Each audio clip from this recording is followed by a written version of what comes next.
ಈ ವಿಡಿಯೋದಲ್ಲಿ ನಾವು 6ನೇ ತರಗತಿ ವಿಜ್ಞಾನ ಕುತೂಹಲ ಅಧ್ಯಾಯ 10 ಜೀವಿಗಳು ಅವುಗಳ ಗುಣಗಳ ಅನ್ವೇಷಣೆ ಇದರ ಸಂಪೂರ್ಣ ವಿವರಣೆ ಮತ್ತು ಪ್ರಶ್ನೆ ಉತ್ತರಗಳನ್ನ ನೋಡೋಣ. ಇಲ್ಲೇ ಜೀವಿಗಳು ಎಂದರೇನು, ಜೀವಿಗಳು ಯಾವ ಗುಣಲಕ್ಷಣಗಳನ್ನ ಹೊಂದಿರುತ್ತವು, ಮತ್ತ ಜೀವ ಇರಲಾರದಂತಹ ವಸ್ತುಗಳು ಯಾವ ಗುಣಲಕ್ಷಣಗಳನ್ನ ಹೊಂದಿರುತ್ತವು, ಅವು ಮತ್ತು ಇವುಗಳಿಗೆ ಜೀವ ಇರುವಂತಹ ಜೀವಿಗಳಿಗೆ ಜೀವ ಇರಲಾರದಂತಹ ವಸ್ತುಗಳಿಗೆ ಏನು ವ್ಯತ್ಯಾಸ ಮತ್ತು ಏನು ಹೋಲಿಕೆ, ಈ ಎಲ್ಲ ಅಂಶಗಳನ್ನ ನೋಡೋಣ. ಇಲ್ಲಿ ನೋಡ್ರಿ, ಇಲ್ಲಿ ಪಕ್ಷಿ ಇದೆ, ಮೊಟ್ಟೆ ಇಟ್ಟೈತಿ ಗೂಡಲ್ಲಿ. ಇಲ್ಲಿ ಪಾಪು ಬಸವನ ಹುಳುವನ್ನ ನೋಡ್ತಾ ಇದ್ದಾರೆ. ನೋಡ್ರಿ, ತಂದೆ ತಾಯಿ ಪೇರೆಂಟ್ಸು. ತುಂಬಾ ಚೆನ್ನಾಗಿದೆ ಚಿತ್ರ.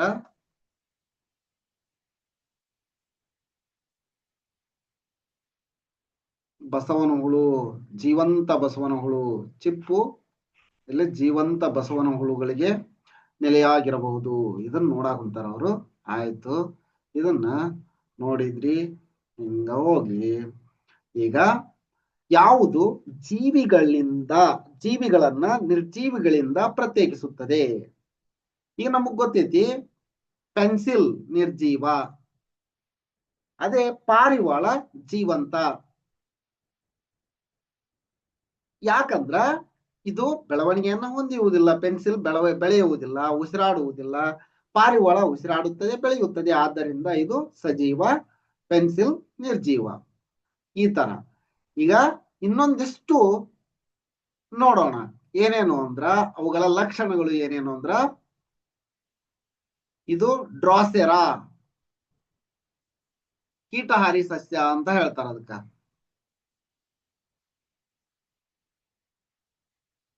ಇದು ಕೀಟಹಾರಿ ಸಸ್ಯ. ಕೀಟಹಾರಿ ಸಸ್ಯಗಳಲ್ಲಿ ಚಲನೆಯ ಉದಾಹರಣೆಗಳಲ್ಲಿ ಒಂದಾಗಿದೆ. ಸಸ್ಯಗಳು ಒಂದು ಸ್ಥಳದಿಂದ ಮತ್ತೊಂದು ಸ್ಥಳಕ್ಕೆ ಚಲಿಸದಿದ್ದರೂ ಅವು ಕೆಲವು ರೀತಿಯ ಚಲನೆಗಳನ್ನ ತೋರಿಸುತ್ತವೆ. ಹೂಗಳ ಅರಳುವಿಕೆ ಸಸ್ಯಗಳಲ್ಲಿನ ಚಲನೆಯ ಉದಾಹರಣೆಗಳಲ್ಲಿ ಒಂದಾಗಿದೆ. ಹೂಗಳು ಅರಳುತ್ತವಲ್ಲ, ಅದು ಸಸ್ಯಗಳ ಚಲನೆಗೆ ಉದಾಹರಣೆ ಅಂತ ಹೇಳಾಕುಂತಾರ. ಸಸ್ಯಗಳಲ್ಲಿ ಚಲನೆಯ ಮತ್ತೊಂದು ಉದಾಹರಣೆ ಕೀಟಹಾರಿ ಸಸ್ಯಗಳಲ್ಲಿ ಕಂಡು ಬರುತ್ತದೆ. ಕೀಟಹಾರಿ ಸಸ್ಯಗಳು ತಮ್ಮ ಪೋಷಣೆಗಾಗಿ ಕೀಟಗಳನ್ನ ಅವಲಂಬಿಸಿವೆ. ಡ್ರಾಸೆರಾ ಕೀಟಹಾರಿ ಸಸ್ಯಗಳು ಒಂದು ಉದಾಹರಣೆ. ಡ್ರಾಸೆರಾ ಒಂದು ಕೀಟಹಾರಿ ಸಸ್ಯ. ಡ್ರಾಸೆರಾ ಬಟ್ಟಲಿನ ಆಕಾರದ ಎಲೆಗಳನ್ನು ಹೊಂದಿದ್ದು ಅಂಟಿಕೊಳ್ಳುವ ತುದಿಗಳಿರುವ ಅನೇಕ ಅಸಮಾನ ಉದ್ದದ ಕೂದಲಿನಂತಹ ಹೊರಚಾಚುಗಳನ್ನ ಹೊಂದಿದೆ. ಇಲ್ಲದ ನೋಡ್ರಿ, ಕೂದಲಿನಂತಹ ಹೊರಚಾಚುಗಳು. ಕೂದಲುಗಳು ಕೀಟವು ಬಟ್ಟಲನ್ನ ಪ್ರವೇಶಿಸಿದಾಗಲೆಲ್ಲ ಕೂದಲುಗಳು ಒಳಕ್ಕೆ ಚಲಿಸಿ ತಮ್ಮ ಅಂಟು ತುದಿಗಳಿಂದ ತೆರೆ ಹಿಡಿಯುತ್ತವೆ. ಇತರ ಕೀಟಹಾರಿ ಸಸ್ಯಗಳಲ್ಲಿನ ಚಲನೆಯ ಕಾರ್ಯವಿಧಾನವನ್ನ ಗಮನಿಸಲು ಪ್ರಯತ್ನಿಸಿ ಅಂತ ಹೇಳ.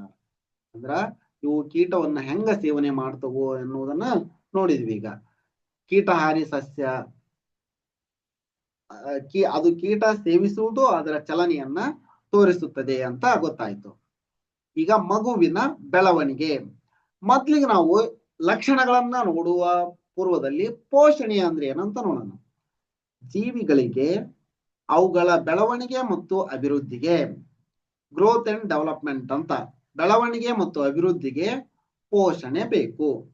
ಬೆಳವಣಿಗೆ ಹೊಂದಲು ಆಹಾರದ ಅಗತ್ಯವಿರುವ 5 ಜೀವಿಗಳನ್ನ ಪಟ್ಟಿ ಮಾಡಿ ಅಂತ ಹೇಳ್ಯಾರ. 5 ಜೀವಿಗಳು ಅಂದ್ರ ಮಾನವ ಒಂದು, ಬೆಕ್ಕು, ನಾಯಿ, ಆಕಳು, ಎಮ್ಮೆ, ಇಲ್ಲ ಇದಾದವು. ಇನ್ನು ಸಾವಿರಾರು ಅದವು. 5 ಹೇಳ್ಯಾರ, 5 ಆಯ್ತು. ಈಗ ನೋಡ್ರಿ, ಉಸಿರಾಟ ಮೊದ್ಲಿಗೆ ನೋಡಿದ್ವಲ್ಲ ಲಕ್ಷಣ. ಉಸಿರಾಟ ಪ್ರಕ್ರಿಯೆಯಲ್ಲಿ ನಾವು ಗಾಳಿಯನ್ನ ತೆಗೆದುಕೊಳ್ಳುವುದಕ್ಕ ಉಚ್ಛ್ವಾಸ ಅಂತೀವಿ, ಗಾಳಿಯನ್ನ ಹೊರಗಡೆ ಬಿಡುವುದಕ್ಕ ನಿಶ್ವಾಸ ಅಂತ ಹೇಳ್ತೀವಿ. ಗಾಳಿಯು ನಮ್ಮ ದೇಹದ ಒಳಗಿನಿಂದ ಹೊರಗೆ ಚಲಿಸುತ್ತದೆ. ಉಸಿರಾಟವು ಶ್ವಾಸಕ್ರಿಯೆಯ ಒಂದು ಭಾಗವಾಗಿದೆ. ಸಸ್ಯಗಳು ಸಹ ಉಸಿರಾಡುತ್ತವೆ ಅಂತ ಕೇಳ್ಯಾರ. ಹೌದು, ಸಸ್ಯಗಳು ಉಸಿರಾಡುತ್ತವೆ. ಎಲೆಗಳ ಮೇಲ್ಮೈಯಲ್ಲಿ ಪತ್ರರಂಧ್ರ ಎಂದು ಕರೆಯಲ್ಪಡುವ ಸೂಕ್ಷ್ಮ ರಂಧ್ರಗಳಿವೆ. ಸಸ್ಯಗಳು ಗಾಳಿಯನ್ನ ಒಳತೆಗೆದುಕೊಳ್ಳಲು ಮತ್ತು ಹೊರಹಾಕಲು ಈ ರಂಧ್ರಗಳು ಸಹಾಯ ಮಾಡುತ್ತವೆ. ಹೌದು, ಸಸ್ಯಗಳ ಎಲೆಗಳ ಮೇಲ್ಮೈಲಿರುವ ರಂಧ್ರಗಳ ಮೂಲಕ ಉಸಿರಾಟವನ್ನ ಮಾಡ್ತವು. ಸಸ್ಯಗಳ ಎಲೆಗಳಲ್ಲಿ ಅವುಗಳ ಆಹಾರವನ್ನು ರೆಡಿ ಆಗುತ್ತವೆ, ತಯಾರಿಸ್ತವು. ನೆಕ್ಸ್ಟ್, ಇದು ಒಂದು ಬೆಳವಣಿಗೆ ಆಯ್ತು, ಎರಡು ಉಸಿರಾಟ ಆಯ್ತು. ಈಗ ಜೀವಿಗಳಲ್ಲಿ ಲಕ್ಷಣಗಳು ಬೆಳವಣಿಗೆ, ಉಸಿರಾಟ ನೋಡಿದ್ವಿ. ಇನ್ನ ವಿಸರ್ಜನೆಯನ್ನು ಒಂದು ಲಕ್ಷಣ. ಬೇಸಿಗೆ ಕಾಲದಲ್ಲಿ ಅಂಗಿಯ ಕಂಕುಳ ಭಾಗದಲ್ಲಿ ಬಿಳಿ ಕಲೆಗಳು ಉಂಟಾಗಿರುವುದನ್ನ ನೀವು ಗಮನಿಸಿದ್ದೀರಾ? ಹೌದು, ಅದು ಯಾಕಾಗಿರುತ್ತೆ ಅಂದ್ರೆ ಬೆವರಿನಿಂದಾಗಿ ಈ ಕಲೆಗಳು ಉಂಟಾಗುತ್ತವೆ. ಬೆವರು ದೇಹದಿಂದ ಹೊರಹಾಕಲ್ಪಡುವ ತ್ಯಾಜ್ಯಗಳಾದ ನೀರು ಮತ್ತು ಲವಣಗಳನ್ನ ಒಳಗೊಂಡಿರುತ್ತದೆ. ದೇಹದಿಂದ ತ್ಯಾಜ್ಯ ಹೊರಹಾಕುವುದಕ್ಕೆ ವಿಸರ್ಜನೆ ಎನ್ನುವರು. ದೇಹದಿಂದ ತ್ಯಾಜ್ಯ ವಸ್ತುಗಳನ್ನ ಹೊರಹಾಕುವುದಕ್ಕೆ ವಿಸರ್ಜನೆ ಎನ್ನುವರು. ಇನ್ನೊಂದು ರೀತಿಯಲ್ಲಿ ಹೇಳ್ಬೇಕಂದ್ರ ದೇಹಕ್ಕೆ ಬೇಡವಾದ ಕಲ್ಮಶಗಳನ್ನ ಹೊರಹಾಕುವ ಕ್ರಿಯೆಗೆ ವಿಸರ್ಜನೆ ಅಂತ ಕರೀತಾರ. ಪ್ರಾಣಿಗಳಲ್ಲಿ ವಿಸರ್ಜನೆ ಉತ್ಪನ್ನವಾಗಿ ಮೂತ್ರವೂ ಸಹ ರೂಪುಗೊಳ್ಳುತ್ತದೆ. ಸಸ್ಯಗಳೂ ಸಹ ವಿಸರ್ಜಿಸುತ್ತವೆ. ಸಸ್ಯಗಳು ಹಳದಿ ಎಲೆಯನ್ನ ಬಿಡ್ತಾವಲ್ಲ, ಅದು ವಿಸರ್ಜನೆ ಅಂತ ಹೇಳ್ತೀವಿ. ನೆಕ್ಸ್ಟ್, ಇದು ವಿಸರ್ಜನೆ ಆಯ್ತು. ಒಂದು ಬೆಳವಣಿಗೆ, ಎರಡು ಉಸಿರಾಟ, ಮೂರು ವಿಸರ್ಜನೆ, ನಾಲ್ಕು ಪ್ರಚೋದನೆಗೆ ತಕ್ಕ ಪ್ರತಿಕ್ರಿಯೆ. ಜೀವಿಗಳ ಲಕ್ಷಣಗಳಲ್ಲಿ ಜೀವಿಗಳನ್ನ ಪ್ರತಿಕ್ರಿಯಿಸಲು ಪ್ರೇರೇಪಿಸುವ ಯಾವುದೇ ವಸ್ತು ಅಥವಾ ಘಟನೆಯನ್ನ ಪ್ರಚೋದನೆ ಎಂದು ಕರೆಯಲಾಗುತ್ತದೆ. ಯಾವುದಾದರೂ ಮೂರು ಪ್ರಚೋದನೆಗಳು ಮತ್ತು ಅವುಗಳಿಗೆ ನಿಮ್ಮ ದೇಹ ತದಕ್ಷಣ ಪ್ರಕ್ರಿಯೆಗಳನ್ನ ಪಟ್ಟಿ ಮಾಡಿ ಅಂತ ಹೇಳಾರ. ಏನು ಅಂದ್ರ, ನಾವು ಹಾವನ್ನು ನೋಡಿದಾಗ ಅಬ್ಬಾ ಅಂತ ಮಾಡ್ತೀವಲ್ಲ, ಒಂದು ಪ್ರತಿಕ್ರಿಯೆ. ನೆಕ್ಸ್ಟ್, ನಾವು ದಾರಿಯಲ್ಲಿ ಹೋಗುವಾಗ ಪಕ್ಕದಲ್ಲಿಯೇ ವಾಹನ ಹಾದು ಹೋದಾಗ ನಾವು ಹಿಂದಕ್ಕೆ ಸರಿಯುತ್ತೇವೆ, ಇದು ಒಂದು. ನೆಕ್ಸ್ಟ್, ನಾವು ಬೆಂಕಿಯ ಕಾವಲಿನ ಮೇಲೆ ಕೈ ಇಟ್ಟಾಗ ಸುಡುತ್ತದೆ, ಕೈ ಯಾವಾಗ ತಕೊಂತೀವಿ, ಅದು ಒಂದು ಪ್ರತಿಕ್ರಿಯೆ. ಇವೆಲ್ಲ ಪ್ರಚೋದನೆಗೆ ಪ್ರತಿಕ್ರಿಯಿಸುವಂತಹ ಅಂಶಗಳು ಮತ್ತು ಉದಾಹರಣೆಗಳಾಗಿವೆ. ಸಸ್ಯಗಳು ಸಹ ಪ್ರಚೋದನೆಗಳಿಗೆ ಪ್ರತಿಕ್ರಿಯಿಸುತ್ತವೆಯೇ? ಹೌದು. ಯಾವ ತರ ಅಂದ್ರ, ಸಸ್ಯಗಳು ಸಹ ಪ್ರಚೋದನೆಗಳಿಗೆ ಪ್ರತಿಕ್ರಿಯಿಸುತ್ತವೆ. ಉದಾಹರಣೆ, ಮುಟ್ಟಿದರೆ ಮುನಿ, ಟಚ್ ಮೀ ನಾಟ್ ಪ್ಲಾಂಟ್ ಅಂತ ಹೇಳ್ತಾರ. ಇಲ್ಲ ಅಂದ್ರ ಅದಕ್ಕ ಮಿಮೋಸಾ, ನಾಚಿನ ಮುಳ್ಳಿನ ಗಿಡ, ನಾಚಿಕೆ ಮುಳ್ಳಿನ ಗಿಡ, ನಾಚಿಕೆ ಮುಳ್ಳಿನ ಗಿಡ, or touch me not plant. ಇದು ಒಂದು. ಅದನ್ನು ಮುಟ್ಟಿದಾಗ ಅದು ಮುಡಿದುಕೊಳ್ಳುತ್ತಾರೆ. ಕೆಲವು ಸಸ್ಯಗಳು ಎಲೆಗಳು ಸೂರ್ಯಾಸ್ತದ ನಂತರ ಮುದುಡುವುದನ್ನ ನೀವು ಗಮನಿಸಿದ್ದೀರಾ? ಹೌದು. ಮುಟ್ಟಿದ್ರೆ ಮುನಿ ಗಿಡ, ಇದು ಮುಟ್ಟಿದ್ರೆ ಮುನಿ ಗಿಡ ಸಸ್ಯಗಳಲ್ಲಿ ಪ್ರಚೋದನೆಗೆ ಪ್ರತಿಕ್ರಿಯಿಸುವಿಕೆಗೆ ಉದಾಹರಣೆಯಾಗಿದೆ. ನೆಕ್ಸ್ಟ್, ಜೀವಿಗಳು ಸಂತಾನೋತ್ಪತ್ತಿ ಮಾಡುತ್ತವೆ. ಜೀವಿಗಳು ಸಂತಾನೋತ್ಪತ್ತಿ ಮಾಡುತ್ತವೆ, ಇದು ಒಂದು ಲಕ್ಷಣ. ಎಲ್ಲಾ ಜೀವಿಗಳು ಸಂತಾನೋತ್ಪತ್ತಿ ಮಾಡುತ್ತವೆ. ಸಸ್ಯಗಳು ಸಹ ಸಂತಾನೋತ್ಪತ್ತಿಯನ್ನ ಮಾಡುತ್ತವೆ. ಅಂದ್ರ ಸಂತಾನೋತ್ಪತ್ತಿ ಅಂದ್ರ ತನ್ನಂತೆಯೇ ಇರುವ ಮರಿ ಜೀವಿಗಳಿಗೆ ಜನ್ಮ ಕೊಡುವ ಪ್ರತಿಕ್ರಿಯೆ. ಸಂತಾನೋತ್ಪತ್ತಿ ಅಂದ್ರ ತನ್ನಂತೆಯೇ ಇರುವ, ತನ್ನಂತೆ ಹೋಲುವ ಮರಿ ಜೀವಿಗಳಿಗೆ ಜನ್ಮ ಕೊಡುವ ಪ್ರಕ್ರಿಯೆ. ಜೀವದ ನಿರಂತರತೆಗೆ ಸಂತಾನೋತ್ಪತ್ತಿ ಅವಶ್ಯಕ. ಅಂದ್ರ ಜೀವಿಗಳ ಸಂತತಿ ಉಳಿಬೇಕು ಅಂದ್ರ ಸಂತಾನೋತ್ಪತ್ತಿ ನಡಿಬೇಕು ಅಂತ.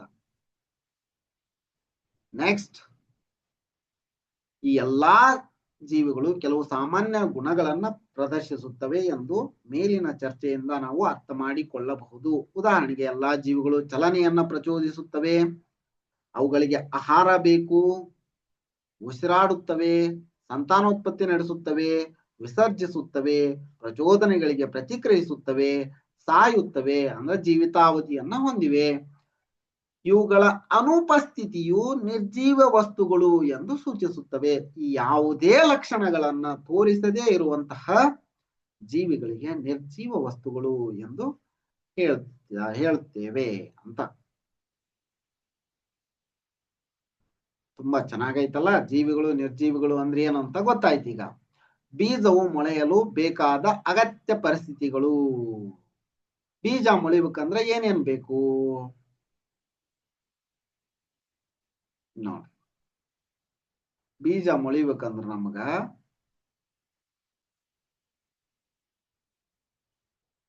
ಗಾಳಿ, ಬೀಜ ಮೊಳೆಯಲು ಗಾಳಿ, ನೀರು ಮತ್ತು ಸೂರ್ಯನ ಬೆಳಕು. ಇವುಗಳಲ್ಲಿ ಬೀಜ ಮೊಳೆಯಲು ಯಾವುದು ಅವಶ್ಯಕ? ಇವುಗಳಲ್ಲಿ ಎಲ್ಲವೂ ಬೇಕು. ಗಾಳಿ ಬೇಕು, ನೀರು ಬೇಕು, ಸೂರ್ಯನ ಬೆಳಕು ಬೇಕು. ಯಾವ ರೀತಿಯಾಗಿ ಬೇಕು ಎಂಬುದನ್ನ ನೋಡೋಣ. ನೀರು ಹೆಂಗ್ ಬೇಕು ಅಂದ್ರ ಬೀಜಗಳು ಮೊಳೆಯಲು ನೀರು ಅಗತ್ಯವಾಗಿದೆ. ಮೊಳಕೆ ಹೊಡೆದಿರೋ ಹುರುಳಿ ಬೀಜ ಅಂತ ಚಿತ್ರ ಐತಿ. ಬೀಜಗಳು ಮೊಳೆಯಲು ನೀರು ಅಗತ್ಯವಾಗಿದೆ. ಬೀಜಗಳು ತಮ್ಮ ಬೆಳವಣಿಗೆಗೆ ಅಗತ್ಯವಾದ ಪ್ರಕ್ರಿಯೆಗಳನ್ನ ಕೈಗೊಳ್ಳಲು ನೀರು ಅನುವು ಮಾಡಿಕೊಡುತ್ತದೆ. ಬೀಜದ ಹೊರ ಹೊದಿಕೆಯನ್ನ ಬೀಜದ ಕವಚ ಎಂದು ಕರೆಯಲಾಗುತ್ತದೆ. ನೀರು ಬೀಜದ ಕವಚವನ್ನ ಮೃದುಗೊಳಿಸುತ್ತದೆ. ಈ ಕವಚದ ಭಾಗವನ್ನ ಮೃದುಗೊಳಿಸುತ್ತದೆ ಮತ್ತು ಅದರೊಳಗಿನ ಸಣ್ಣ ಭ್ರೂಣವು ಸಸ್ಯವಾಗಿ ಬೆಳೆಯಲು ಸಹಾಯ ಮಾಡುತ್ತದೆ. ಇದು ನೀರಿನ ಉಪಸ್ಥಿತಿಯಲ್ಲಿ ನಡೆಯುವ ಕ್ರಿಯೆ ಆಗಿದೆ. ಇನ್ನು ಗಾಳಿ ಮತ್ತು ಮಣ್ಣು ಬೇಕು ಅಂತ ಹೇಳಿದ್ವಿ. ಯಾವ ರೀತಿ ನೋಡ್ರಿ, ಬೀಜಗಳು ಮೊಳಕೆ ಹೊಡೆಯಲು ಗಾಳಿ ಅಗತ್ಯವಾಗಿದೆ. ಅವು ಮಣ್ಣಿನ ಕಣಗಳ ನಡುವಿನ ಜಾಗದಲ್ಲಿ ಅಗತ್ಯವಿರುವ ಗಾಳಿಯನ್ನ ಬಳಸುತ್ತವೆ. ಅವು ಅಂತಂದ್ರ ಸಸ್ಯಗಳು. ಇದಲ್ಲದೆ ಮಣ್ಣಿನ ಕಣಗಳ ನಡುವಿನ ಅಂತರವು ಬೇರುಗಳು ಸುಲಭವಾಗಿ ಬೆಳೆಯಲು ಅನುವು ಮಾಡಿಕೊಡುತ್ತದೆ. ಎಸ್, ನೆಕ್ಸ್ಟ್, ಬೆಳಕು ಅಥವಾ ಕತ್ತಲೆಯ ಪರಿಸ್ಥಿತಿಗಳು. ಬೆಳಕು ಯಾಕೆ ಬೇಕು ಮತ್ತ ಕತ್ತಲೆ ಇದ್ರೆ ಏನಾಗುತ್ತಾ ನೋಡ್ರಿ. ಹುರುಳಿ ಬೀಜಗಳು ಮೊಳೆಯಲು ಬೆಳಕಿನ ಉಪಸ್ಥಿತಿ ಅಗತ್ಯವಿಲ್ಲ ಎಂದು ನಾವು ಕಲ್ತಿದ್ದೇವೆ. ಅಂದ್ರ ಮೊಳಕೆ ಒಡೆಯಲು ಬೆಳಕು ಬೇಡ, ಮೊಳಕೆ ಹೊಡೆದು ಬೆಳಿಬೇಕಲ್ಲ, ಅದಕ್ಕೆ ಬೆಳಕು ಬೇಕು. ಸಾಮಾನ್ಯವಾಗಿ ಹೆಚ್ಚಿನ ಬೀಜಗಳು ಮೊಳೆಯಲು ಬೆಳಕಿನ ಅಗತ್ಯವಿಲ್ಲ. ಆದರೆ ಮೊಳೆತ ನಂತರ ಸಸಿಯ ಮತ್ತಷ್ಟು ಬೆಳವಣಿಗೆಗೆ ಸೂರ್ಯನ ಬೆಳಕು ಬೇಕು. ಸಸಿ ಮೊಳೆಯೋದಕ್ಕ ಬೆಳಕಿನ ಅವಶ್ಯಕತೆ ಅಷ್ಟಾಗಿಲ್ಲ, ಆದ್ರೆ ಮೊಳೆತ ನಂತರ ಬೆಳೆಯಲು ಸೂರ್ಯನ ಬೆಳಕು ಬೇಕು ಅನ್ನೋದು ಇದರಿಂದ ಗೊತ್ತಾಗುತ್ತೆ. ನೆಕ್ಸ್ಟ್, ನಿಮಗಿದೆ ಗೊತ್ತೇ ನೋಡಿ, ಕೋಲಿಯಸ್ ಪುದೀನಾ ಜಾತಿಯ ಸಸ್ಯ ಮತ್ತು ಪೆಟೂನಿಯಾ ಕಣಗಿಲೆ ಜಾತಿಯ ಸಸ್ಯಗಳಂತಹ ಹೂ ಬಿಡುವ ಕೆಲವು ಸಸ್ಯಗಳು, ಕೋಲಿಯಸ್ ಮತ್ತು ಪೆಟೂನಿಯಾ ನಂತಹ ಕೆಲವು ಹೂ ಬಿಡುವ ಸಸ್ಯಗಳು ಮೊಳೆಯಲು ಬೆಳಕು ಬೇಕಾಗುತ್ತದೆ. ಇವು ಮೊಳಕೆ ಒಡೆಯಲು ಬೆಳಕು ಬೇಕು ಅಂತ ಹೇಳಕುಂತಾರೆ. ಈ ಬೀಜಗಳನ್ನ ಮಣ್ಣಿನಿಂದ ಮುಚ್ಚುವುದರಿಂದ ಅವುಗಳ ಮೊಳೆಯುವಿಕೆಯನ್ನ ಮಣ್ಣು ತಡೆಯುತ್ತದೆ. ಚೆಂಡು ಹೂವು, ಕ್ಯಾಲೆಂಡುಲಾ ಮತ್ತು ಜೀನಿಯಾದಂತಹ ಹೂ ಬಿಡುವ ಸಸ್ಯಗಳ ಬೀಜಗಳು ಮೊಳೆಯಲು ಕತ್ತಲೆ ಬೇಕು. ಚೆಂಡು ಹೂ ಕತ್ತಲೆ ಒಳಗೆ ಮೊಳಕೆ ಹೊಡೆಯುತ್ತಂತ. ಈ ಬೀಜಗಳನ್ನ ಸಾಕಷ್ಟು ಮಣ್ಣಿನಿಂದ ಮುಚ್ಚಬೇಕು. ಅರ್ಧಂಬರ್ಧ ಮಣ್ಣಿನಿಂದ ಮುಚ್ಚಿದ್ರೆ ಅವು ಮೊಳೆಯಲ್ಲ, ಸಾಕಷ್ಟು ಮಣ್ಣಿನಿಂದ ಮುಚ್ಚಬೇಕು ಅಂತ, ಅಂದ್ರೆ ಮೊಳೆ ಹೊಡಿತೇವು ಅಂತ ಹೇಳವಂತಾರ.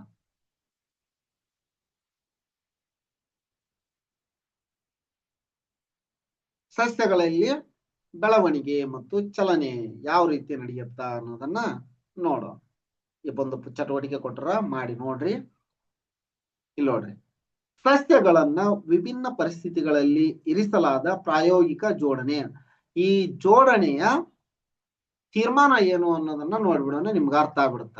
ಇಲ್ಲಿ ನೋಡ್ರಿ, ಪ್ರಯೋಗದ ಫಲಿತಾಂಶಗಳಿಂದ ನಾವು ಏನ್ ಗಮನಿಸ್ತೀವಿ ಅಂತ. ಇಲ್ಲಿ ಪ್ರಯೋಗ ಮಾಡಾಕ 3 ಸಸ್ಯಗಳನ್ನ ತೆಗೆದುಕೊಂಡಿದ್ರು. 3 ಕಪ್ಗಳಲ್ಲಿ ಅದನ್ನ ಇಟ್ಟಿದ್ರು. ವಿಭಿನ್ನ ಪರಿಸ್ಥಿತಿಗಳಲ್ಲಿ ಬೇರು ಮತ್ತು ಕಾಂಡದ ಬೆಳವಣಿಗೆ ದಿಕ್ಕು ಅಂತ. 1ನೇದ್ದು, 2ನೇದ್ದು, 3ನೇದ್ದು. 1ನೇದ್ದು ಸ್ಟೇಟ ಹೆಂಗ ಇಟ್ಟಿದ್ರು, 2ನೇದ್ದು ಕಾಂಡ ಬೇರನ್ನ ಮೇಲ್ ಮಾಡಿ ಕಾಂಡವನ್ನ ಕೆಳಗೆ ಮಾಡಲಾಗಿತ್ತು. 3ನೇದಕ್ಕ ಒಂದು ಬಾಕ್ಸ್ ನೊಳಗಿಟ್ಟು ಒಂದು ಕಡೆಯಿಂದ ಮಾತ್ರ ಬೆಳಕು ಬೀಳುವಂತೆ ಮಾಡಲಾಗಿತ್ತು. ಈಗ ಎಲ್ಲಾ ದಿಕ್ಕುಗಳಿಂದ ಸೂರ್ಯನ ಬೆಳಕು ಬೀಳುವಂತ ನೇರವಾಗಿ ಇರಿಸಲಾದ ಸಸ್ಯ ಇದು ಒಂದನೇದ್ದು. ನೆಕ್ಸ್ಟ್, ಇದನ್ನ ಉಲ್ಟಾ ಇಟ್ಟಿದ್ರು, ಬೇರನ್ನ ಮೇಲೆ ಮಾಡಿತ್ತು. ಎಲ್ಲಾ ದಿಕ್ಕುಗಳಿಂದ ಸೂರ್ಯನ ಬೆಳಕು ಬೀಳುವಂತೆ ತಲೆ ಕೆಳಗಾಗಿ ಇರಿಸಲಾದ ಸಸ್ಯ. ತಲೆ ಕೆಳಗಾಗಿ ಇರಿಸಿದ್ರು, ಆದ್ರೆ ಇದು ಹೆಂಗ್ ಬೆಳಗ್ ಬಂದೈತಿ ನೋಡ್ರಿ. ಇಲ್ಲಿ ಬೇರು ಕೆಳಗ್ ಬಂದೈತಿ, ಇದು ಮೇಲ್ ಹೊಂಟೈತಿ. ಬೇರನ್ನ ಮೇಲ್ ಮಾಡಿದ್ರು, ಕಾಂಡವನ್ನ ಕೆಳಗ್ ಮಾಡಿದ್ರು, ಆದ್ರ ಕಾಂಡ ಮೇಲ್ ಹೊಂಟೈತಿ, ಬೇರು ಕೆಳಗ್ ಬರಾಕ್ ಬಂದೈತಿ. ಸರಿನಾ? ಮೂರನೇದ್ದು, ಪೆಟ್ಟಿಗೆ ಹಿಂಭಾಗದಲ್ಲಿರುವ ರಂಧ್ರ. ಒಂದು ರಂಧ್ರವನ್ನ ಮಾಡ್ಯಾರ ಇಲ್ಲಿ ಬೆಳಕು ಬರ್ಲಿ ಅಂತ. ಈಗೇನಾಗುಂತೈತಿ, ಒಂದು ದಿಕ್ಕಿನಿಂದ ಸೂರ್ಯನ ಬೆಳಕು ಬೀಳುವಂತೆ ನೇರವಾಗಿ ಇರಿಸಲಾದ ಸಸ್ಯ. ಇದು ಹೆಂಗ, ಬೆಳಕು ಬರುವ ಕಡೆ ಕಾಂಡ ಹೋಗ್ತಾ ಇದೆ. ಇದರಿಂದ ನಮ್ಗೆ ಏನ್ ಗೊತ್ತಾಯ್ತು ಅಂದ್ರ, ಸಸ್ಯವನ್ನ ನೇರವಾಗಿ ಇರಿಸಿದಾಗ ಬೇರು ಕೆಳಮುಖವಾಗಿ ಬೆಳೆಯುತ್ತದೆ ಮತ್ತು ಕಾಂಡ ಮೇಲ್ಮುಖವಾಗಿ ಬೆಳೆಯುತ್ತದೆ ಎನ್ನುವುದು ಗೊತ್ತಾಯ್ತು. ನೆಕ್ಸ್ಟ್, ಸಸ್ಯವನ್ನ ತಲೆ ಕೆಳಗಾಗಿರಿಸಿದಾಗ ಬೇರು ಕೆಳಕ್ಕೆ ಬಾಗಿ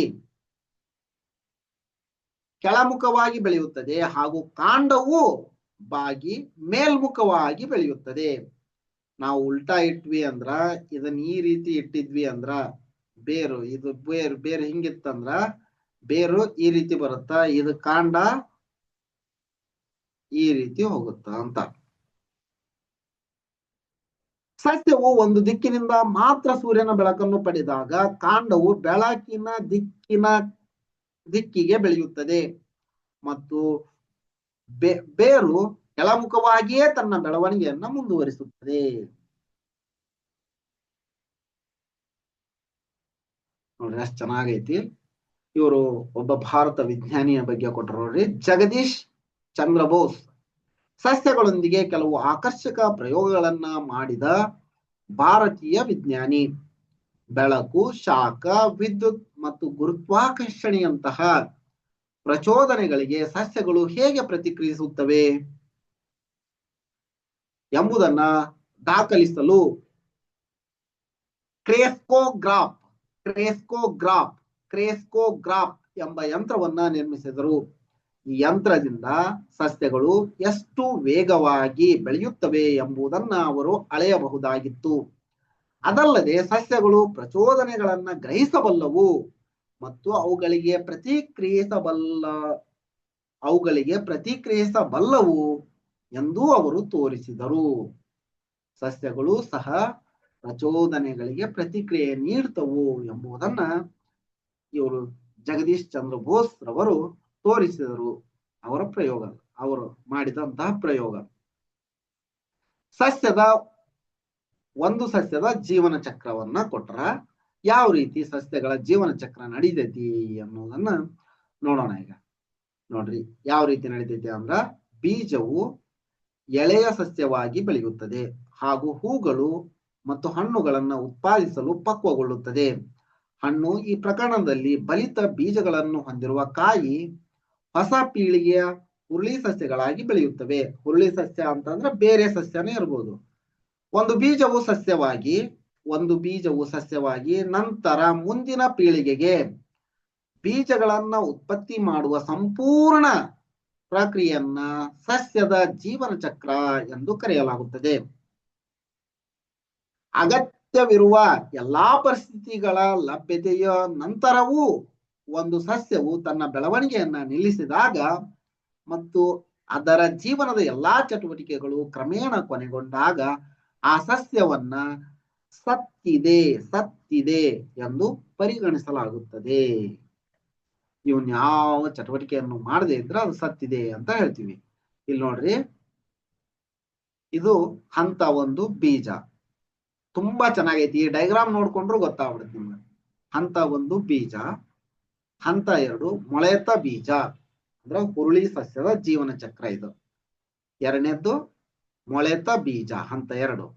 ಹಂತ 3 ಎಲೆಗಳ ಮೂಡುವಿಕೆ. ಇದು ಬೀಜ ಮೊಳತೈತಿ, ಎಲೆಗಳ ಮೂಡುವಿಕೆ 3ನೇ ಹಂತ. ಇನ್ನ 4ನೇ ಹಂತದೊಳಗ ಹೂಗಳ ಮೂಡುವಿಕೆ ಆಗುತ್ತ. ಇದಕ್ಕ ಹೂಗಳ ಮೂಡುವಿಕೆ ಆಯ್ತು. ನೆಕ್ಸ್ಟ್ 5ನೇ ಹಂತದೊಳಗ ಹಣ್ಣುಗಳ ಮೂಡುವಿಕೆ. 5ನೇ ಹಂತದೊಳಗ. 6ನೇ ಹಂತದೊಳಗ ಹಣ್ಣು ಬಲಿತ ಬೀಜಗಳನ್ನ ಹೊಂದಿರುವುದು. ಹಣ್ಣಿನೊಳಗ ಬೀಜಗಳನ್ನ ಹೊಂದಿರುವುದು. ಇದೆಲ್ಲ ಮುಗಿದ ನಂತರ ಸಸ್ಯದ ಸಾವು. ಒಂದೊಂದು ಇದ್ರೊಳಗ ಹಣ್ಣುಗಳು ಬಿಟ್ಟ ನಂತರ ಸಸ್ಯ ಸಾಯುತ್ತ ಅಂತ ಹೇಳ್ತಾರ. ಅಂದ್ರೆ ಏಕವಾರ್ಷಿಕ, ದ್ವಿವಾರ್ಷಿಕ, ಬಹುವಾರ್ಷಿಕ. ಏಕವಾರ್ಷಿಕದೊಳಗ ಇದು ಒಂದ್ ಸಾರಿ ಮುಗಿತಂದ್ರ ಸಸ್ಯನ ಸತ್ತೈತಿ ಅಂತ ತಿಳ್ಕೊಂತೀವಿ. ದ್ವಿವಾರ್ಷಿಕ ಅಂದ್ರ 2 ಸಾರಿ ಆಗತ್ತದು. ಬಹುವಾರ್ಷಿಕ ಅಂದ್ರ ಅನೇಕ ವರ್ಷಗಳವರೆಗೆ ನಡೆಯುತ್ತೆ. ಇನ್ನ ಪ್ರಾಣಿಗಳ ಜೀವನ ಚಕ್ರವನ್ನ ನೋಡೋಣ. ಪ್ರಾಣಿಗಳಲ್ಲಿ ಇಲ್ಲಿ ಸೊಳ್ಳೆ ಮತ್ತು ಕಪ್ಪೆಯ ಜೀವನ ಚಕ್ರವನ್ನ ಕೊಟ್ರ ಯಾವ್ಯಾವ ಹಂತದಲ್ಲಿ ಏನೇನಾಗುತ್ತಾ ಎಂಬುದನ್ನ ನೋಡೋಣ. ನೋಡ್ರಿ, ಇಲ್ಲೇ ಹಂತಗಳನ್ನು ಕೊಟ್ಟರು ನೋಡ್ರಿ. ಕಪ್ಪೆ ಮೊದಲನೇ ಹಂತ. ಇಲ್ಲಿ 4 ಹಂತಗಳು ಬರ್ತವು. ಮೊದಲನೇ ಹಂತ ಮೊಟ್ಟೆ. 2ನೇ ಹಂತ ಲಾರ್ವಾ ಅಂತಾರ. ಮೊಟ್ಟೆ ಈ ರೀತಿಯಾಗಿರುತ್ತ, ಲಾರ್ವಾ ಈ ರೀತಿಯಾಗಿ ಇರುತ್ತ. ನೆಕ್ಸ್ಟ್ 3ನೇ ಹಂತ ಪ್ಯೂಪಾ ಅಂತಾರ.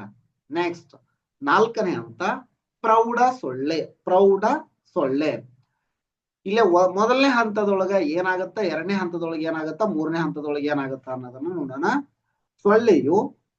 ಸೊಳ್ಳೆಯು ಮೊಟ್ಟೆಯಾಗಿ ತನ್ನ ಜೀವನವನ್ನ ಪ್ರಾರಂಭಿಸುತ್ತದೆ. ಮೊಟ್ಟೆಯು ಲಾರ್ವಾ ಆಗಿ ಬೆಳೆಯುತ್ತದೆ. ಲಾರ್ವಾ ಪ್ಯೂಪಾ ಹಂತ ಆಗಿ ಬೆಳೆಯುತ್ತದೆ ಮತ್ತು ಪ್ಯೂಪಾ ಪ್ರೌಢ ಸೊಳ್ಳೆಯಾಗಿ ರೂಪಾಂತರಗೊಳ್ಳುವುದನ್ನ ನೋಡಿದ್ವಿ ನಾವು. ಪ್ರೌಢ ಹೆಣ್ಣು ಸೊಳ್ಳೆ ನೇರವಾಗಿ ನೀರಿನ ಮೇಲೆ ಅಥವಾ ನೀರಿನ ಹತ್ತಿರ ಮೊಟ್ಟೆಗಳನ್ನ ಇಡುತ್ತದೆ ಮತ್ತು ಈ ಜೀವನ ಚಕ್ರವು ಮುಂದುವರಿಯುತ್ತದೆ. ಹೆಣ್ಣು ಸೊಳ್ಳೆ ಮೊಟ್ಟೆ ಇಡುತ್ತಾ ಮತ್ತು ಇದೇ ಜೀವನ ಚಕ್ರ ಮುಂದುವರಿಯುತ್ತ. ಇದು ಸೊಳ್ಳೆಯದಾಯ್ತು. ಇನ್ನ ನಿಮಗಿದು ಗೊತ್ತೇ ಸ್ವಲ್ಪ ನೋಡ್ರಿ. ರೇಷ್ಮೆ ಪತಂಗವು ಮೊಟ್ಟೆ, ಲಾರ್ವಾ, ಪ್ಯೂಪಾ ಮತ್ತು ಪ್ರೌಢ ಎಂಬ 4 ಜೀವನ ಹಂತಗಳ ಮೂಲಕ ಹಾದು ಹೋಗುತ್ತದೆ. ರೇಷ್ಮೆ ಪತಂಗವು ರೇಷ್ಮೆ ಹುಳುವಿಂದ ಇದೇ ಸೇಮ್. ಮೊಟ್ಟೆಗಳು ಲಾರ್ವಾಗಳಾಗಿ ನಂತರ ಗಾತ್ರದಲ್ಲಿ ಬೆಳೆಯುತ್ತವೆ. ಲಾರ್ವಾಗಳು ಪ್ಯೂಪಾಗಳಾಗಿ ಬದಲಾಗಲು ದಾರದಂತಹ ವಸ್ತುಗಳನ್ನ ಸವಿಸುತ್ತವೆ ಮತ್ತು ತಮ್ಮ ಸುತ್ತಲೂ ಸುತ್ತಿಕೊಳ್ಳುತ್ತವೆ. ಇವು ರೇಷ್ಮೆ ಬಟ್ಟೆಯನ್ನ ತಯಾರಿಸಲು ಬಳಸುವ ನಾರುಗಳು. ಭಾರತದಲ್ಲಿ ಖಾದಿ ಮತ್ತು ಗ್ರಾಮೋದ್ಯೋಗ ಆಯೋಗ ಅಂದ್ರೆ KVIC ರೇಷ್ಮೆ ಉತ್ಪಾದನೆಗಾಗಿ ಹಲವಾರು ಕೇಂದ್ರಗಳನ್ನ ಸ್ಥಾಪಿಸಿದೆ. ಇದು ಸೊಳ್ಳೆಯ ಜೀವನ ಚಕ್ರ ಆಯ್ತು. ಈಗ ಕಪ್ಪೆಯ ಜೀವನ ಚಕ್ರವನ್ನ ನೋಡೋಣ. ಇದು ಕಪ್ಪೆ ಮೊಟ್ಟೆಯನ್ನ ಇಟ್ಟೈತಿ, ಹಿಂಗ್ ಹೊಂಟೈತಿ. ಗುದ ಮೊಟ್ಟೆ ಅಂತ ಹೇಳ್ತಾರೆ ಇದಕ್ಕ. ನೆಕ್ಸ್ಟ್ ನೋಡ್ರಿ, ಇಲ್ಲಿನು 4 ಹಂತಗಳು ಬರ್ತಾವ.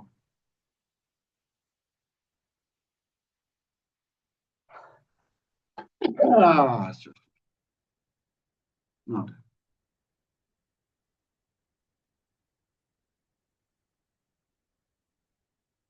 ಕೊಳದ ಅಂಚಿನಲ್ಲಿರುವ ನೀರಿನ ಮೇಲ್ಮೈ ಇರುವ ಬಿಳಿಯ ಲೊಳೆಯಂತಹ ವಸ್ತುವನ್ನ ನೀವು ಗಮನಿಸಿರಬಹುದು. ಇದು ನೀರಿನಲ್ಲಿ ಅಥವಾ ಸುತ್ತಲೂ ಬೆಳೆಯುವ ಸಸ್ಯಗಳಿಗೂ ಅಂಟಿಕೊಂಡಿರಬಹುದು.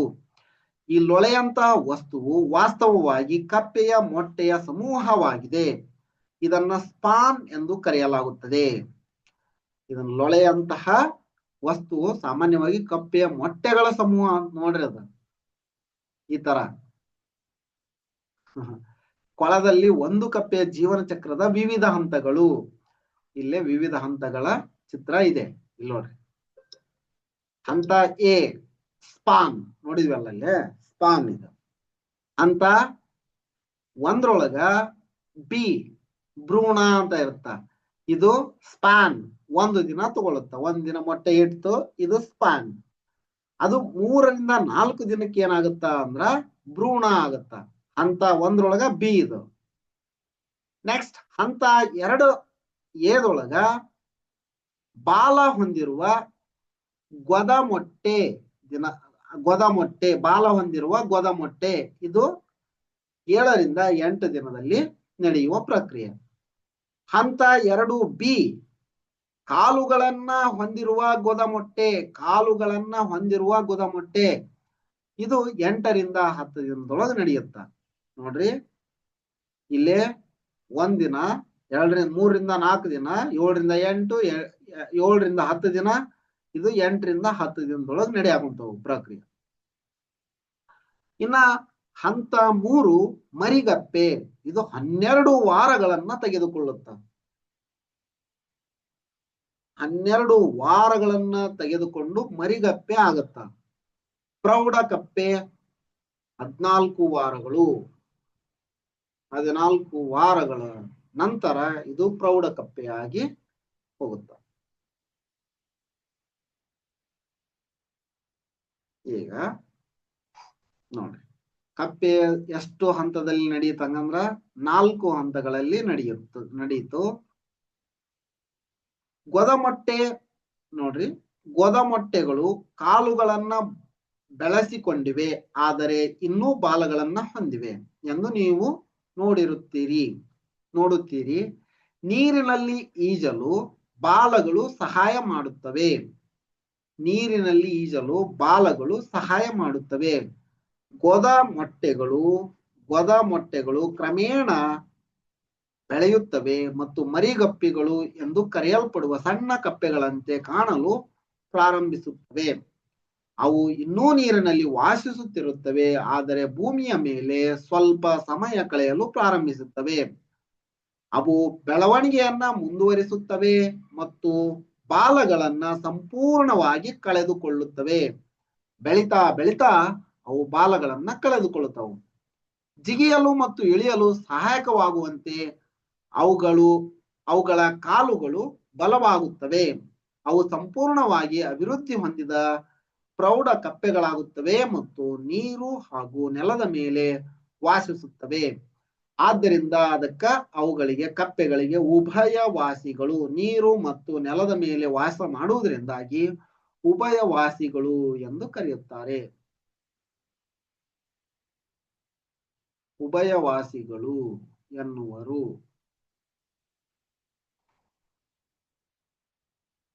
ಸಸ್ಯಗಳು ಮತ್ತು ಪ್ರಾಣಿಗಳು ಜೀವ ಪ್ರಪಂಚದ ಒಂದು ಭಾಗವಾಗಿವೆ. ಅವುಗಳು ತಮ್ಮ ಜೀವನದ ಹಾದಿಯಲ್ಲಿ ವಿವಿಧ ಬದಲಾವಣೆಗಳಿಗೆ ಒಳಗಾಗುತ್ತವೆ. ಒಂದು ಸಣ್ಣ ಸಸ್ಯವು ಬೆಳೆದು ದೊಡ್ಡ ಮರವಾಗುತ್ತದೆ ಎಂದು ನಾವು ಕಲಿತಿದ್ದೇವೆ. ಪ್ರಾಣಿಗಳು ಮರಿಗಳ ಹಂತದಿಂದ ಪ್ರೌಢ ಹಂತಕ್ಕೆ ಹೇಗೆ ಬೆಳೆಯುತ್ತವೆ ಮತ್ತು ಬದಲಾಗುತ್ತವೆ ಎಂಬುದನ್ನ ಸಹ ನಾವು ಕಲಿತಿದ್ದೇವೆ. ಈ ಜೀವನ ಚಕ್ರವು ಪ್ರತಿ ಪ್ರಾಣಿಗೆ ಬದಲಾಗುತ್ತದೆ ಮತ್ತು ಅದನ್ನ ಅನನ್ಯ ಮತ್ತು ವಿಶೇಷವಾಗುತ್ತದೆ. ಪ್ಯೂಪಾಗಳು ಕೀಟಗಳಾಗಿ ಮತ್ತು ಗೊದಮೊಟ್ಟೆಗಳು ಕಪ್ಪೆಗಳಾಗಿ ಬದಲಾಗುವುದನ್ನ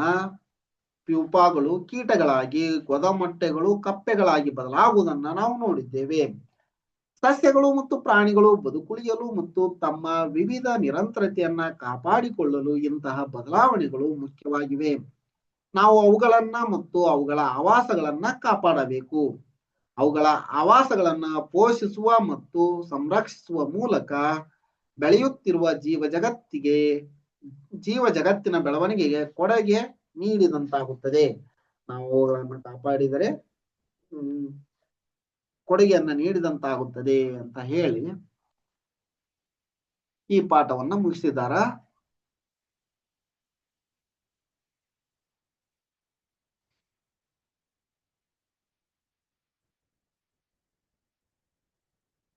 ಕ್ವಶನ್ ಆನ್ಸರ್ ನೋಡೋಣ.